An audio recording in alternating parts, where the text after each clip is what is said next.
Hoy nos acompaña María López, matemática y doctora en ingeniería computacional. Es también fundadora de BitBrain, empresa de neurociencia aplicada y neurotecnología que ha desarrollado avanzados equipos de monitorización cerebral e interfaces cerebro-computador para la investigación científica, la salud o el neuromarketing. Bienvenida, María. Hola Marcos, ¿qué hay? Un placer estar aquí. ¿Qué estudia la neurociencia y para qué sirve la neurotecnología? Vale, empezamos pues con los básicos, ¿no? La Venga, va, neurociencia los básicos. básicamente, sí, la neurociencia básicamente estudia el sistema nervioso y dentro del sistema nervioso lo más representativo, por supuesto, es el cerebro. Entonces, para que os hagáis una idea, lo que estudiamos es la estructura, cómo funciona y para qué sirve todo el sistema nervioso y en particular el cerebro. Un estudio típico de neurociencias puede ser estudiar el cerebro para entender algún proceso cognitivo, como puede ser la memoria, la atención o incluso el pensamiento, ¿vale? Esa es estudiar el cerebro humano. Y la neurotecnología, al final, lo que hace es aprovechar todos esos conocimientos que tenemos de la neurociencia, combinarlos con tecnología, básicamente para tres cosas. La primera sería monitorizar. Simplemente yo coloco tecnología, mido las señales cerebrales humanas y de ahí saco información. Saco información que me puede servir para, por ejemplo, diagnosticar una enfermedad, pero también puedo sacar información emocional, cognitiva, motora, información del sueño, un montón de cosas que podemos sacar del cerebro. Con lo cual, monitorización sería la primera aplicación de la neurotecnología. La segunda aplicación va un poquito más allá, es lo que llamamos intervención. Ya no solo monitorizamos, ya no solo medimos el cerebro, sino que además cambiamos el funcionamiento del cerebro. Usamos tecnología para cambiar nuestro cerebro. Y aquí a mí me gusta mucho, yo soy de Aragón y me gusta mucho una frase de Ramón y Cajal, ¿no? Que dice, todo hombre puede ser, si se lo propone, escultor de su propio cerebro. Y básicamente lo que viene a decir es que nuestro cerebro es plástico, tú lo puedes moldear, tú lo puedes entrenar y lo que estamos haciendo con neurotecnología es aprovechar todo ese conocimiento de neurociencia para efectivamente cambiar el cerebro humano. Y la tercera aplicación, y ya la última, sería la interacción. Es decir, aquí no estamos solo monitorizando, no estamos cambiando el cerebro, aquí lo que estamos haciendo es usar la neurotecnología para comunicarnos con una máquina. Hace unos años la comunicación con las máquinas era a través de un teclado, luego empezamos con las pantallas táctiles, ahora cada vez más estamos interactuando con la voz y ya empieza a haber los primeros prototipos de interacción con el cerebro, que solo con pensarlo, pues le das órdenes a una máquina. Así que bueno, en resumen, monitorización, medir las señales cerebrales y sacar información. Intervención, cambiar el cerebro. E interacción, comunicación con máquinas directamente con el cerebro. Oye, ¿qué tipos de proyectos desarrolláis en BitBrain? Pues la verdad es que tenemos la suerte de tocar los tres tipos de aplicaciones, tanto monitorización como intervención como interacción. En monitorización, pues más allá de las aplicaciones típicas que os podéis imaginar, pues por un lado, pues todo lo que sería diagnóstico médico o, por ejemplo, monitorizar para que los investigadores vayan avanzando en conocimiento en neurociencias, una cosa que hemos hecho en BitBrain que me parece súper interesante es que hemos democratizado la neurotecnología para que gente que no sabe absolutamente de nada de neurociencias pueda usarla, ¿no? Pueda usarla para medir sus señales cerebrales y obtener información. Y probablemente diréis, ¿y para qué narices quiero yo medir las señales cerebrales y obtener información? Bueno, esto a día de hoy sobre todo se está usando, pues por ejemplo, para entender, hay empresas que lo están utilizando para entender mejor a sus consumidores, ¿vale? Los que estéis familiarizados con el marketing sabréis que normalmente una empresa antes de lanzar un producto lo que suele hacer es una investigación de mercados. En esa investigación coge a una muestra de potenciales consumidores y básicamente lo que hace es preguntarle, oye, ¿te gusta este producto? ¿Te gusta más este? ¿Qué características te gustaría tener? Le hace una serie de preguntas. ¿Qué pasa? Que las respuestas son conscientes. Y lo que sabemos de la neurociencia es que muchas veces en nuestra toma de decisiones hay una parte, por supuesto, que es consciente, pero hay otra parte que es no consciente y que es, por ejemplo, lo que hace que cuando vayamos al cine y olamos las palomitas nos entren ganas de consumir palomitas, ¿no? Pues ese tipo de cosas, ese tipo de actitudes no conscientes se pueden empezar a medir con neurotecnología, ¿no? Entonces, lo que hemos hecho ha sido tecnología que, por ejemplo, se puede usar para eso. En vez de preguntarle a la muestra de consumidores cuál te gusta, qué producto te gusta más, le colocamos la tecnología, le mostramos los dos productos que estamos evaluando y gracias a las mediciones del cerebro podemos saber a nivel no consciente siempre cuál de los dos gusta más. Y esto que se entiende muy bien a marketing, en realidad lo estamos aplicando en otros muchos sitios. Por ejemplo, en educación, pues, ¿qué es mejor? ¿Dar clases con un método más de storytelling o con la clase magistral? O en riesgos laborales, en esta fábrica, oye, ¿realmente las señales de advertencia se ven, se entienden, las instrucciones de las máquinas se están siguiendo y se entienden o son muy complejas? Al final es monitorizar pues distintas reacciones, ¿no? Eso solo la parte de monitorización. Luego en la intervención tenemos un proyecto que a mí me encanta, que es de mejora cognitiva, ¿vale? Tenemos tecnología que permite mejorar tanto los niveles de atención como la memoria, como la agilidad mental en las personas. Esto lo estamos usando, ya os podéis imaginar, pues quien más se puede favorecer de esto es gente que tiene deterioro cognitivo, ya sea debido a la edad o ya sea debido a alguna enfermedad que cursa con deterioro cognitivo, como por ejemplo puede ser la depresión mayor, ¿no?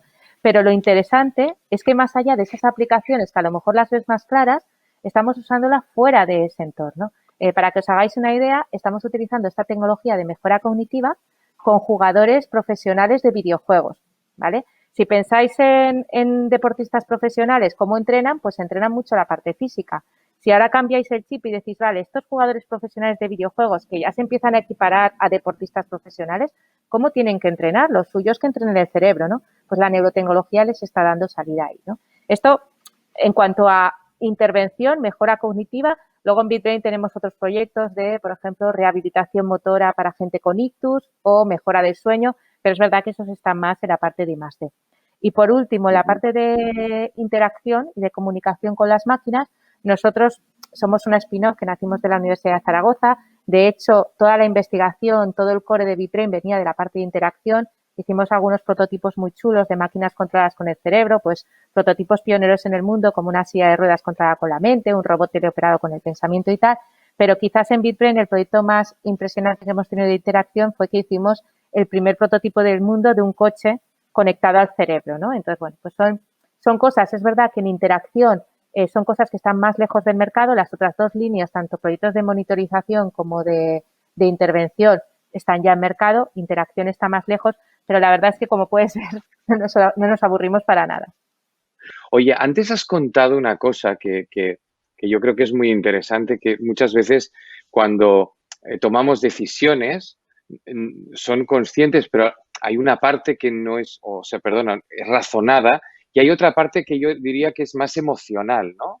Has hablado del olor de unas palomitas, pero también hay otras emociones, ¿no? ¿Podemos medir esas emociones también? Sí, sí, podemos medir emociones. Lo que pasa es que no es tan fácil como parece. Es decir, eso trae lo mismo. Muchas veces, si nos está escuchando gente que le guste el tema de la neurociencia y ha escuchado charlas de divulgación o ha leído alguna entrada en algún blog o algo así, muchas veces tendemos a simplificar, ¿no? Y decimos, no, es que es muy fácil. Tú le pones un gorrito a una persona y si se activa el área del cerebro relacionada con el placer, es que está sintiendo placer. Y si se activa el área del cerebro relacionada con el terror, es que está sintiendo terror, ¿no? Eso es una cosa muy simplista. Realmente los algoritmos de decodificación son mucho más complicados. Básicamente, os diría lo siguiente. Pensad por un momento que tuviéramos que tener una zona del cerebro que se usara exclusivamente para cada una de las cosas que hace nuestro cerebro. Es decir, una zona del cerebro para alegría, otra para tristeza, otra para millones de emociones, otra para mover este brazo, otra para mover este dedo. Al final necesitaríamos un cerebro que sería más grande que este edificio en el que me encuentro yo, que es bastante grande ya de por sí, ¿no? Entonces, al final, pese a que parece que es tan fácil como, no, se ha activado la zona del placer y ya está, en realidad nuestro cerebro funciona más con redes neurales, hay que saber encontrarlas. Y luego, antes hablaba de la plasticidad neuronal con Ramón y Cajal. Otra de las dificultades es que dependiendo cómo hayas vivido tu trabajo, la educación que hayas recibido, tu cerebro se habrá ido adaptando. Entonces, cada cerebro es distinto. Es decir, la zona, la red neural que regula a lo mejor mis emociones no es la misma que la tuya. Entonces, no es tan sencillo. Tenemos que calibrar, utilizamos inteligencia artificial para tratar de entender a nivel individual contra cada persona cómo está procesando en su cerebro las emociones. Y para eso lo que tenemos que hacer es calibrar. Les enseñamos imágenes muy positivas, imágenes muy negativas, imágenes que activan mucho, que excitan mucho, imágenes que relajan, metemos los algoritmos de inteligencia artificial, aprendemos y ya sabemos esa persona en concreto cómo cambia su cerebro ante distintas emociones. Pero desde luego, como ves, esto además es simplificado, estoy intentando simplificarlo, Sí, pero, sí, sí, sí. pero es muy complejo. ¿Nos podrías explicar qué son los interfaces cerebro-computador y cuáles son los avances que hay en esta línea? Vale, los interfaces cerebro-computador, si os acordáis al principio os explicaba la neurotecnología, puede servir para tres cosas: monitorizar, hacer intervención e interacción con máquina. Los interfaces cerebro-computador básicamente es la neurotecnología que se usa para interaccionar con las máquinas, ¿vale? Es simplemente eso, es otra manera de llamarlo. Y avances aquí es interesante. Os decía antes que esta es quizás, yo creo, la parte más difícil de la neurotecnología, porque al final lo que tienes que hacer es ser capaz de medir el cerebro y a la vez en tiempo real traducir las señales cerebrales para dar órdenes a una máquina. Entonces es quizás lo que va un poquito más retrasado, pero sin embargo es una de las cosas que más potencial tiene. O sea, imaginaros que llegáis a vuestra casa, sentís frío y no tenéis que hacer nada. O sea, la casa, vuestra casa domótica del futuro, detecta que tenéis frío y regula la temperatura, ¿no? El desarrollo científico-tecnológico a veces tiene una línea muy delgadita entre lo que es ético y lo que no. ¿Qué debemos tener en cuenta al respecto, María? ¿Qué crees tú? A ver, hay mucha gente ya empezando a trabajar en lo que se llaman los neuroderechos y en todos los aspectos éticos de las neurotecnologías. Y yo creo que lo mismo que está pasando con la neurociencia y la neurotecnología está pasando con otras tecnologías profundas como esta, que tiene la capacidad de cambiar el mundo en el que vivimos, ¿no? En el caso de la neurotecnología, yo seguramente pondría tres encima de la mesa. La primera es la privacidad.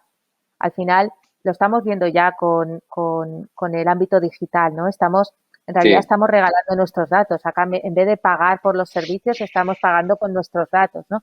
Entonces, eso es algo que tenemos que pensar ya en el ámbito digital que nos movemos, pero que se convierte mucho más peligroso cuando hablas de datos del cerebro, porque los datos del cerebro dan acceso a esa parte no consciente, y esa parte no consciente es una parte tuya que influye en tus decisiones, en tu manera de ser, sin que tú lo sepas. Es decir, si esos datos son interceptados por una empresa, vas a ver cosas de ti, como decía antes, que ni tú mismo sabes, porque son cosas no conscientes, ¿no? Entonces, eso es una de las cosas éticas en las que tenemos que pensar y tenemos que probablemente regular. La segunda es un tema de accesibilidad. Antes os contaba que en BitBrain estamos trabajando en tecnologías pues para mejorar cognitivamente a las personas, hacerlas básicamente más listas o conseguir que, bueno, pues en el caso de gente que tiene un ictus, pues se puedan rehabilitar antes, ¿no? Claro, el tema de la mejora cognitiva, según esto cómo se venda, ¿qué va a pasar? Que la gente rica va a poder comprar más inteligencia, por así decirlo, y entonces la gente pobre va a tener menos inteligencia y vamos a generar una brecha. Esto es algo también que nos tenemos que plantear, ¿no? Porque realmente la neurotecnología tiene la capacidad de cambiarnos el cerebro, de hacernos seres humanos superiores. ¿Y quién va a tener acceso a esa tecnología? Ese es el segundo dilema ético que me parece fundamental en neurotecnología. Y el tercero toca lo que os comentaba antes de Elon Musk, ¿no? Es el de la identidad personal. ¿Hasta qué punto estamos jugando a ser dioses? ¿Hasta qué punto estamos cambiando la propia naturaleza humana? En el momento que tú cojas y conectes un cerebro a la nube, dejas de ser un ser humano, empiezas a ser algo distinto. ¿Realmente queremos eso? ¿Realmente queremos perder esa identidad humana?